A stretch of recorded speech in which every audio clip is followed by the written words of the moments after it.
Hey guys, so with the Challenge Rift season coming to a close in 3 days, I've noticed a lot of players start to push for Challenge Rifts, and I thought what better time to make a Challenge Rift video, just having my top tips for pushing high in Challenge Rift. This video is going to be split into two sections. The first section is going to be focused on character optimization and things you can do in your character to improve your chances of clearing a higher rift, and the second part is to do with challenge rift optimization and the way you actually play the rift. So let's just get started. So with the first tip in character optimization, I would say build optimization is probably the most important thing. So what a lot of people do is when they push challenge rift is they obviously try to find a good build, or maybe they already have a good build for challenge rift. But what they do is they try to optimize their build to actually run challenge rifts, and I think this is a kind of a problem when the challenge rift scaling is so difficult. So with these rifts, everything after 490 just becomes really hard. I mean, depending on your resonance, I guess, but you just seem to lack a lot of damage, and a lot of the challenge rift builds, they kind of focus more on survivability rather than just maintaining really high damage. So what I'd actually recommend is to search for dungeon builds or raid builds, and then kind of tweak those builds to fit your needs in challenge rift. So it kind of sounds counterintuitive, but don't focus too much on survivability. You kind of really need to have more damage. So what I'd recommend is to have 3 high damage dealing skills, and one of them, for most builds, the one that deals the most damage is the primary attack, but you want to have one skill with mobility just to get away from those pesky like waller mobs or jailer mobs or things like that. But it should be focused on buffing your primary attack or just dealing outright damage. That should be the main focus of the build. The second tip I want to talk about in character optimization is the demon damage. I feel like demon damage is highly underrated, and a lot of people skip over this. So the reason why demon damage is so powerful in this game is because, first of all, it can roll all the way up to 6%, and second of all of the kind of easiest mobs and easiest bosses to deal with in challenge rifts turn out to be demons, and you can see that by just hovering over their like the mob icon, and you'll be able to see like a horned kind of devil icon there, which is to signify the demons. The other types, there'll be undead types or beasts, but I wouldn't really recommend going for those because the range mobs are really difficult to deal with for those mob types, so you really want to get demon damage on as many pieces as you can.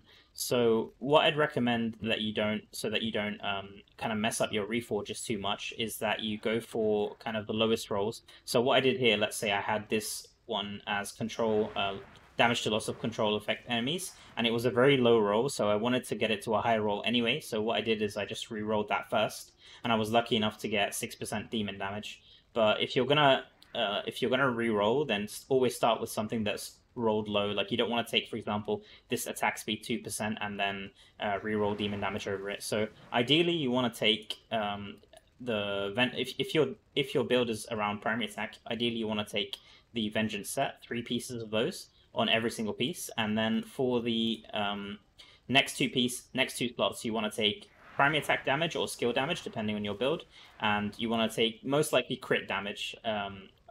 If you can't get crit damage, then you can go for beneficial effect duration, which is what I've done here since I got a max roll. But you can see here I've taken crit damage. You can see here I've taken crit damage again. For some of these I didn't bother just because they were max rolled and they were already close to perfect, so I didn't really bother. But yeah, that's, if you want to optimize, then I would suggest looking at reforges and fixing those. So the next thing where demon damage also pops up is the Heliquary. So in the Heliquary here with these demonic remains, you can get a lot of demon damage, and I've tried to get this on most of my pieces. Not the ones I have right now, but the ones I used for the Challenge Rift, for example, had this damage done to demons. I think this can roll up to 10% or something on a single item. Yep, 10%. But at the same time, you kind of want to take triple stats for all of these. So the thing that a lot of people do is they just equip whatever has the arrows, whatever gives the most combat rating. But sometimes the items that give the most combat rating won't have the most optimal special attributes, and these special attributes, they work in Heliquary raids and challenge rift, as it says, only in Heliquary raids and challenge rifts. So these are really important just to optimize and look at. It might sometimes be worth taking an item with lower CR just if it has better special attributes. So you obviously want crit chance, crit damage, demon damage, like I already said. Skill damage is also okay. Just anything offensive. Cooldown is decent as well. Attack speed. So the fourth tip in character optimization is to focus on getting the CR for the Rift. So the most important thing is to have the combat rating above the Rift.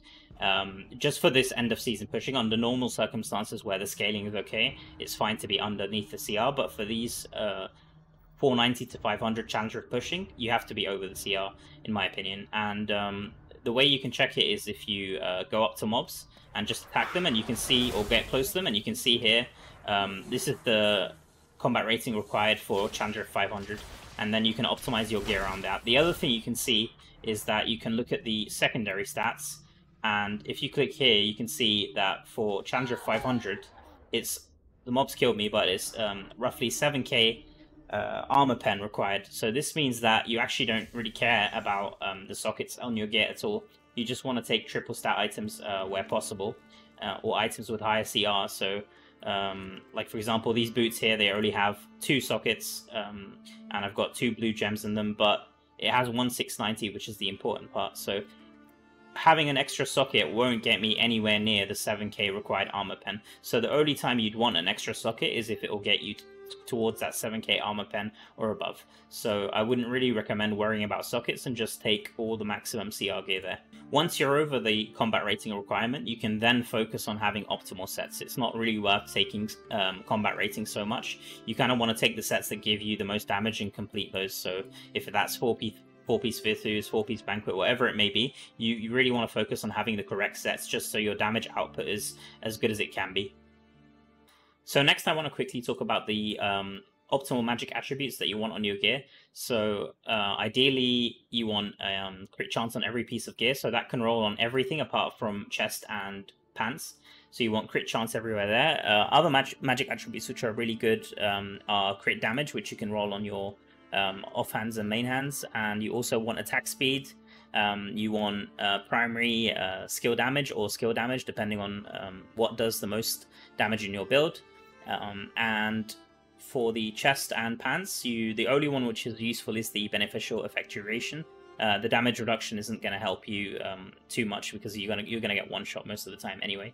So it's really important to check what does the most damage in your build. So you need to go here and just make sure that you look at the breakdown and see, okay, like for this build, it's magic missile that does the most damage. So you want to make sure that you check what does the most damage here and then optimize your gear around that. Like say you need primary skill damage, or also your charms having magic missile or whatever deals the most damage is really important for the build.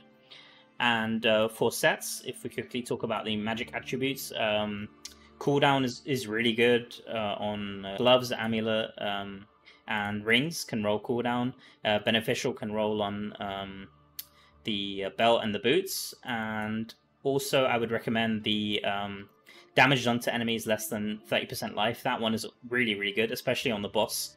Like you will notice that for most of the clear that I had, the boss is taking a lot more damage when he's on lower life, so it really helps reduce the time there, and that can be rolled on rings. If you play a summons build, then obviously you'd want summon damage here on all the pieces as much as possible. I know I said don't prioritize sockets, but if it's possible, prioritize having 3 sockets on your gloves, because that will give you a base attribute buff to your damage. So if I just take one of these off, let's say, then you'll notice that my damage is decreasing as well as my potency. So having the extra damage definitely helps. And most likely taking red sockets for your rings is probably the play, because you're not going to be able to get enough armor pen or potency inside the rift, so you kind of want to maximize your damage there. So the next tip for character optimization is to use auxiliary gems on gems which are pretty useless in challenge rifts. So for example, let's say I have Svensson's. Well, Svensson's is actually pretty good in challenge rift, so it's a bad example, but let's say I use a primary attack build and I want to have Gloomcast, and I don't have Gloomcast on my build, then I'd use the auxiliary gem. Probably a good candidate for it would be Phoenix Ashes or Blessing of Worthy. Any of those gems which don't really provide much value for challenge rifts, you want to have more offensive gems selected here. So the last tip for character optimization, which is probably one of the most important ones, is to use the correct pet. So you really want to use either a Brood Talon or Skitterite, and you want to make sure it has the Lingering Wound skill, which can give you a huge damage bonus, up to 36.5, I believe, for legendary skills. I've already talked about this and explained this in my previous video, so I have a link to that in the descriptions, and I don't want to go too far into detail into that, but yeah, I would definitely recommend using one of these pets. The other thing is you want to have an armory pet, like a pet with the a pet with the armory switching trait. This one here, the pack mule, and this will help you switch to a different build on the boss, which can be a lifesaver for a lot of classes that don't have good single target damage in the builds that they use. So you could have a different build for the mob clearer and a different build for the boss killer. And the last thing is, obviously, you want to just take, like, once you've got those two things, you want to just take as many traits as possible.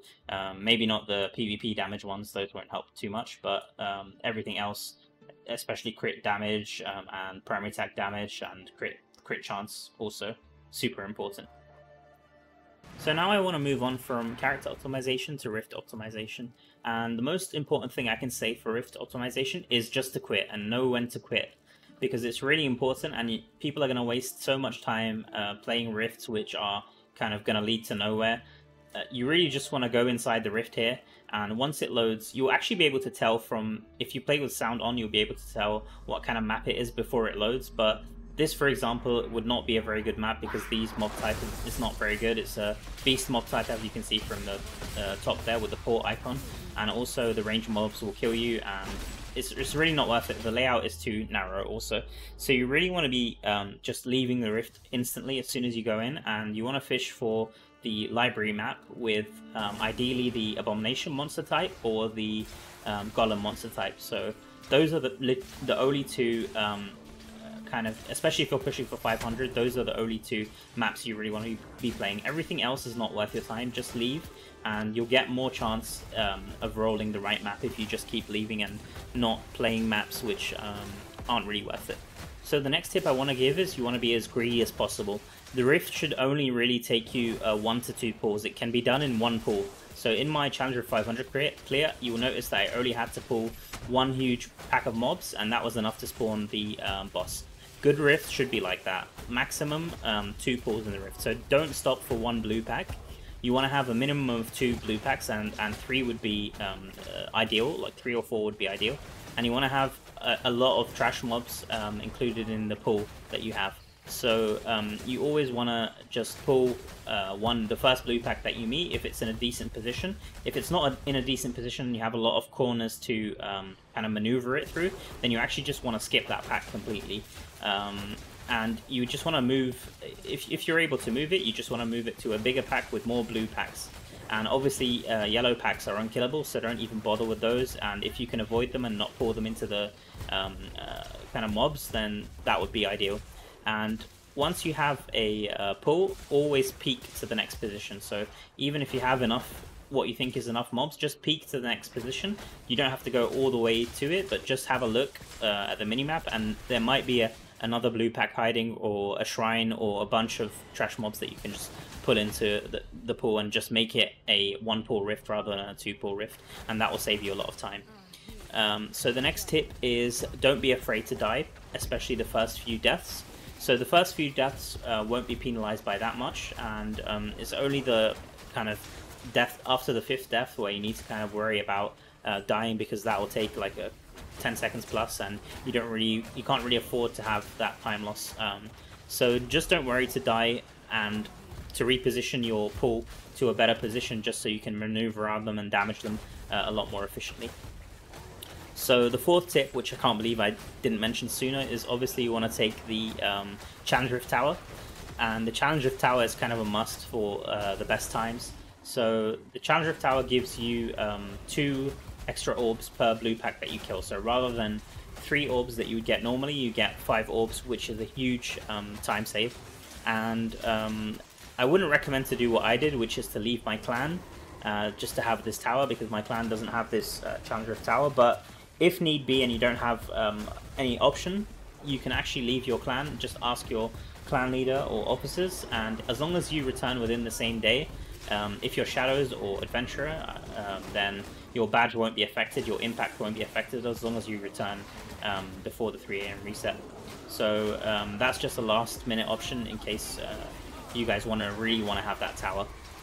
So the next tip is, once you have the good pull, you need to pull them to an open space, and you need to always be moving around them clockwise or anti-clockwise. Just pick one direction, either clockwise or anti-clockwise, and keep moving around them and damaging them at the same time. Like, you want to keep moving, but also damaging like this.